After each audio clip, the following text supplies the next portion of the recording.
Hi, and welcome to Dog Fostering 101. I'm Jackie Adams, foster mom and learning and development professional. This podcast is for anyone who's new to fostering, thinking about saying yes for the first time, or navigating those early days and looking for practical tips, because fostering changes lives at both ends of the leash. Welcome to Foster Fast Track. Each episode in the series is short and practical, designed to give you quick support right when you need it, especially during those first days and weeks of fostering when everything is new and questions can pile up fast. Shelters and rescues are doing an incredible job, but they're often stretched thin and don't always have the time or resources to fully walk every new foster through training. And even if you're an experienced dog owner, fostering really is different from having your own dog. You're welcoming a dog who may have just experienced a lot of change. New people, routines, rules, and sometimes stress or uncertainty from their previous environment. Unlike a dog you've raised over time, foster dogs are still figuring out who you are, what's expected of them, and whether they're safe. That adjustment period can bring behaviors that feel surprising or unfamiliar, even to experienced dog owners. And that's completely normal. My goal here is to help you understand what's normal, what's fixable, and when to reach out for help, so fostering feels doable, sustainable, and supportive for both you and your foster dog. Today, we're talking about a simple but important question. What is dog fostering? At its most basic level, fostering means bringing a shelter or rescue dog into your home temporarily and giving them a safe, calm place to stay while they wait for their adoption. That's really it. You keep them indoors when you're not supervising, you feed them, you care for them, and you treat them kindly. If you can do those few things, you're already meeting the core responsibilities of a foster home. Everything beyond that often depends on the organization and the dog, but many of the additional things fosters choose to do can make a meaningful difference. Some fosters choose to help with potty or crate training. Others work on simple manners, take notes about the dog's behavior, or snap a few pics to help the dog shine online. Many people enjoy getting their foster dog out for a walk, giving them exercise, or introducing them slowly to new experiences that help them build their confidence. Typically, none of that is required to start, and you definitely don't need a perfect house or years of experience. Real life fostering is a little bit messy, a little chaotic, and completely doable. And if you're nervous, that's completely normal. Most new fosters feel the same way, and those fears usually disappear within the first few days or weeks. And here's something really important to know. A lot of behaviors you see in a shelter, such as constant barking, shutting down, trembling, aren't who that dog really is. Those are stress reactions. Once they're in your home, everything begins to change. I want to share a quick example of what that adjustment can look like. So, I once fostered a small Chihuahua named Nugget, who came to me from the Charlotte Mecklenburg Animal Care and Control, and who I fostered through the Country Acres Rescue. Now, when I first met Nugget, he was terrified. While we were trying to finish up his outtake paperwork, he kept hiding on the far side of the office, tucking himself behind objects, really just trying to disappear. When I brought him home, I didn't rush interactions. I set him up in my master bathroom and closed behind a baby gate and checked on him every few hours, quietly and calmly without expectations, just offering some tasty treats and speaking in a soft, reassuring tone. No forcing affection, just presence and predictability. Within 24 hours, something shifted.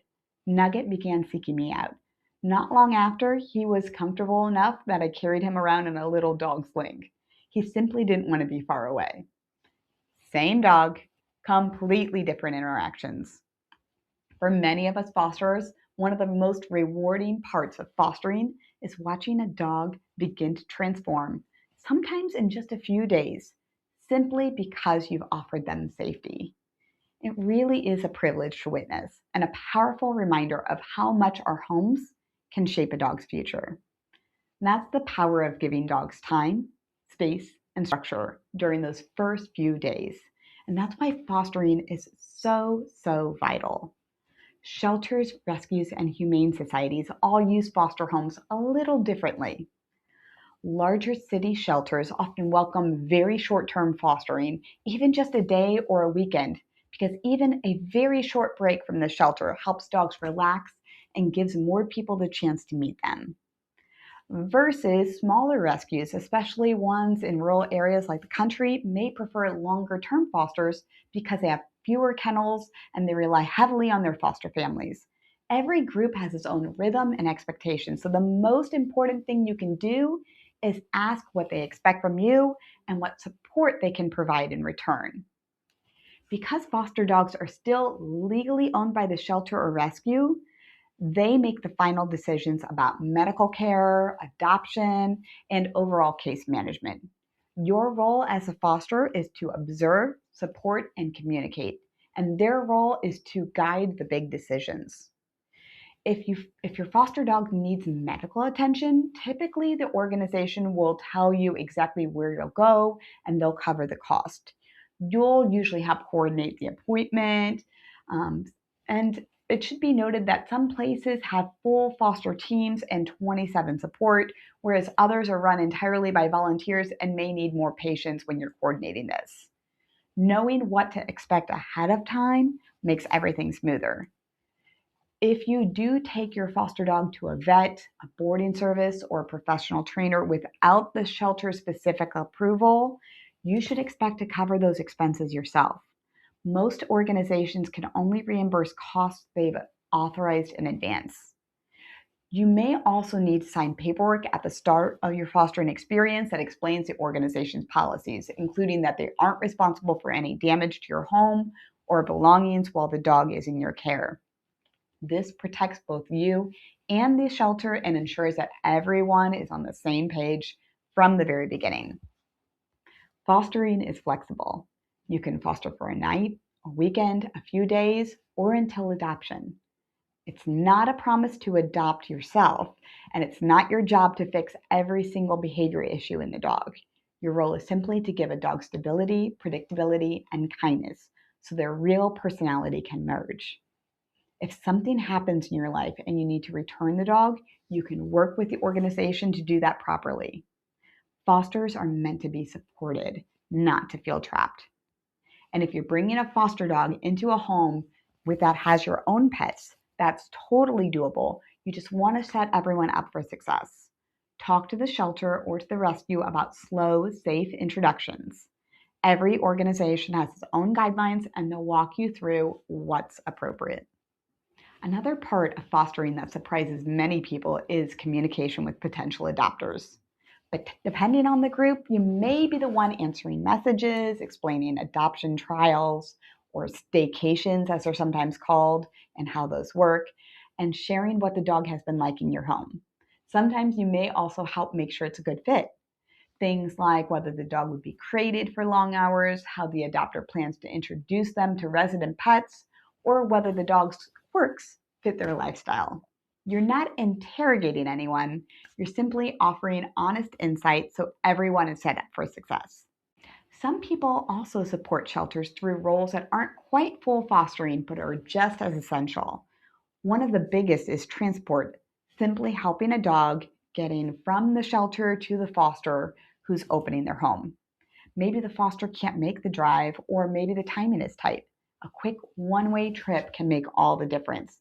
It's simple, flexible, and incredibly helpful. There are also people who take a dog home for only a day or two to gather behavioral notes.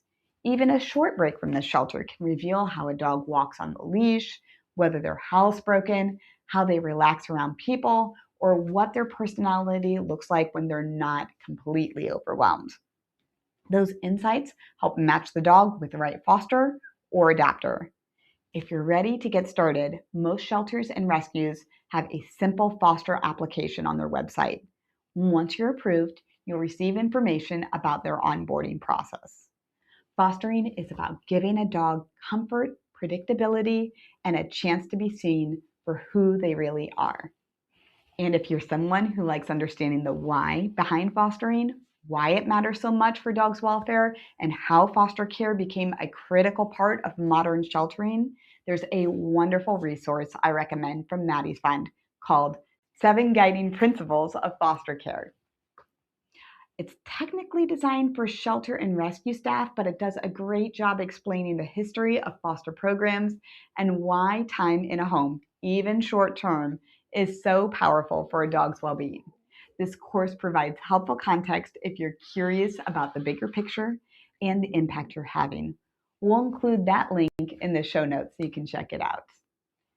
At the end of the day, fostering is about giving the dog comfort, predictability, and a chance to be seen for who they really are. Thank you so much for joining us, and thank you for choosing compassion, one foster pup at a time. Now, go snuggle a pup and have a great day.